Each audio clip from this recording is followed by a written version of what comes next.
Hello student, इससे पहले वाले वीडियो में आपने देखा जुर्गेन हैबरमास का जीवन परिचय और आपकी कौन कौन सी कृतियाँ प्रमुख हैं। आज हम चर्चा करेंगे हैबरमास के सिद्धांतों में प्रमुख सिद्धांत वैधीकरण का संकट। वैधीकरण के संकट के संदर्भ में आपके विचार बहुत महत्वपूर्ण समाजशास्त्र को देन माने जाते हैं। आप एक ऐसे चिंतक हैं जो कॉम्टे के विचार से प्रभावित हुए हैं। आपने 1973 में प्रकाशित अपनी पुस्तक वैधीकरण के संकट में आपने अपने विचार प्रस्तुत किए हैं। इसके फलस्वरूप समाजशास्त्रियों के अतिरिक्त राजनीतिक सिद्धांतकारों के बीच भी आपकी लोकप्रियता बढ़ने लगी। इस सिद्धांत में आपने यह स्पष्ट किया कि पूंजीवादी व्यवस्था में संकट की प्रवृत्तियों से संबंधित मार्क्स का परंपरागत विश्लेषण राज द्वारा विभिन्न वर्गों को कल्याण सुविधा देने के लिए वर्तमान दशाओं में अप्रासंगिक हो चुका है।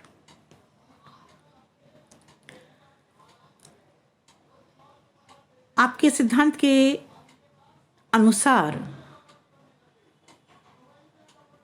राज्य के इन प्रयत्नों के फलस्वरूप आर्थिक क्षेत्र का संकट सांस्कृतिक क्षेत्र की ओर बढ़ने लगा है। अर्थव्यवस्था के प्रबंध के लिए राज्य को जिन संसाधनों की आवश्यकता होती है उन पर अधिक ध्यान न देने के कारण इससे सामाजिक एकीकरण से संबंधित समस्याएं बढ़ने लगी हैं।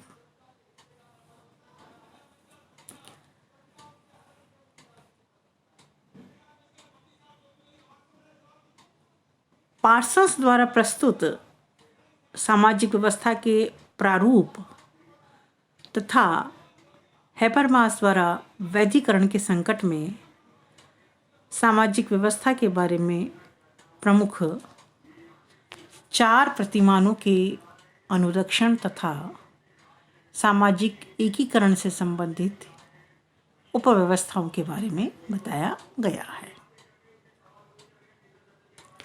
पार्सन्स के अनुसार प्रतिमानित अनुरक्षण से संबंधित व्यवस्थाएं साझा मूल्यों की व्यवस्था के अंतर्गत विभिन्न अभिकरणों का सामाजिकरण करती है, जबकि एकीकरण करने वाली उपव्यवस्थाएं साझा किए गए कुछ आदर्श नियमों के द्वारा सामाजिक नियंत्रण स्थापित करने का काम करती हैं। संप्रेषण के सामान्यीकृत तरीके को स्थापित एकीकृत को सामाजिक एकीकरण की दशा कहा। हैबरमास ने सामाजिक व्यवस्था का एक त्रिकोणीय मॉडल प्रस्तुत किया है, जिसके अंतर्गत आपने बताया है अर्थव्यवस्था, राजनीतिक व्यवस्था और सामाजिक सांस्कृतिक व्यवस्था। आर्थिक व्यवस्था, राजनीतिक व्यवस्था आपस में एक दूसरे को आदान प्रदान करने का कार्य करती हैं, जिसके अंतर्गत आपने 2 प्रमुख बातें बताई हैं, दबाव और विभिन्न कर। इसी प्रकार आर्थिक व्यवस्था और सामाजिक सांस्कृतिक व्यवस्था के अंतर्गत आपने दो बातों का उल्लेख किया है, जिसमें है पहला श्रम की आपूर्ति और उपभोग की वस्तुएं। इसी प्रकार आपने बताया कि सामाजिक सांस्कृतिक व्यवस्था और राजनीतिक व्यवस्था भी पारस्परिक आदान प्रदान का कार्य करती है, जिसके अंतर्गत आपने दो बातें का उल्लेख किया है। पहला समाज कल्याण या समाज कार्य और दूसरा है व्यक्तियों की निष्ठा।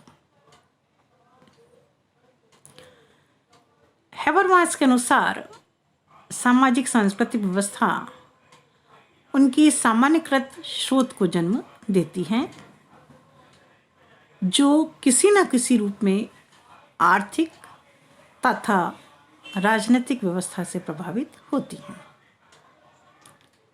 इसका उद्देश्य इस व्यवस्था व अपने सदस्यों को आर्थिक और राजनीतिक गतिविधियों से समुचित स्तर को बनाए रखने की प्रेरणा देती है। आपने यह तर्क दिया कि आधुनिक समाज का कार्यात्मक विविधीकरण वर्ग आधारित श्रम विभाजन के कारण ही उत्पन्न होता है, अतः उसमें एक व्यवस्थित एकीकरण की कमी होती है। हैबरमास का विचार है कि कार्यात्मक रूप से विविधीकरण समाज में उद्घाटन या उत्पादन संबंधी व्यवस्था के रूप में जाने जाते हैं। यही कारण है कि पूंजीवादी संजोन में सामाजिक एकीकरण का जो स्तर दिखाई देता है, वह पूंजीपति वर्ग की वैचारिकता अर्थात विनिमय की समानता और औपचारिक अधिकारों से संबंधित होता है। वैधीकरण के संकट के राजनीतिक और आर्थिक संदर्भ को स्पष्ट करते हुए हैबरमास ने बताया है कि जब एक बार राज्य व्यवस्था द्वारा अर्थव्यवस्था के प्रबंध की जिम्मेदारी ले ली जाती है, तब आर्थिक संकट उत्पन्न राजनीतिक समस्याओं के लिए भी स्पष्ट होने लगते हैं। हैबरमास के अनुसार अर्थपूर्ण संसाधनों के नियोजित उपयोग से परंपरा से संबंधित आदर्श नियमों का अर्थ बदल जाने से एक सहगामी परिणाम के रूप में इसका राजनीतिक अभिप्राय सार्वजनिक होने लगता है। हैबरमास का मानना है कि यदि जनसाधारण के जीवन में पैदा होने वाली इन समस्याओं का समाधान नहीं किया जाता, तो वैधीकरण का संकट पैदा हो जाता है। अपने कल्याण राज के मॉडल पर आधारित पूंजीवाद में 4 तरह के संकेत का समावेश होना एक स्वाभाविक प्रक्रिया माना जाता है। इस प्रकार आपने हैबरमास ने कुछ वैधीकरण के संकट के संदर्भ में अपने विचार प्रस्तुत किए हैं। Thank you.